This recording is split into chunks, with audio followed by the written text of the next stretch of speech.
Le discours annuel est teinté d'une once de regret. Certains citoyens perçoivent sans doute mal les retombées des réalisations sur leurs conditions de vie, notamment en termes de satisfaction de leurs besoins quotidiens, et singulièrement en ce qui concerne la fourniture de services sociaux de base et la réduction des inégalités sociales. Mohamed VI n'a pas tout réussi. À son arrivée, il est auréolé du costume de la rupture, du titre de roi des pauvres.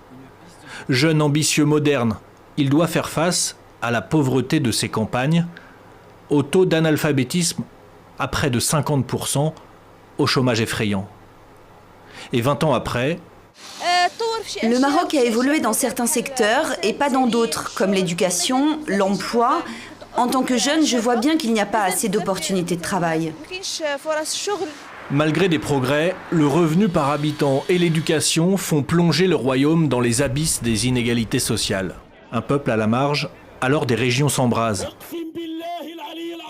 Le mouvement social dans le Rif explose, donne du pouvoir à ses leaders, dans une région sous-développée.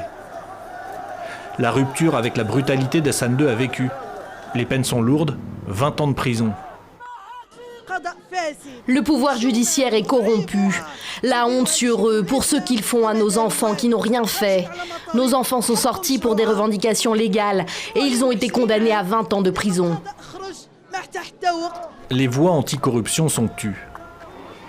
L'homme des ports et aéroports, des routes et du TGV, de la nouvelle constitution et de Tangemed, n'arrive pas à nourrir tout son peuple. Je galère depuis que je suis tout petit. J'ai creusé pour des chantiers d'électricité pendant 24 heures d'affilée, dans des tranchées de 6 mètres de profondeur, je le jure. Plusieurs fois ça m'est arrivé. Aujourd'hui, je suis payé 2500 dirhams. Mon loyer est de 1000 dirhams, il me reste 150 dirhams. Alors je fais quoi? Je vais fêter l'Aïd ou est-ce que je vais m'acheter une corde pour me pendre avec? 20 ans après, pour Ali, l'espoir s'est envolé.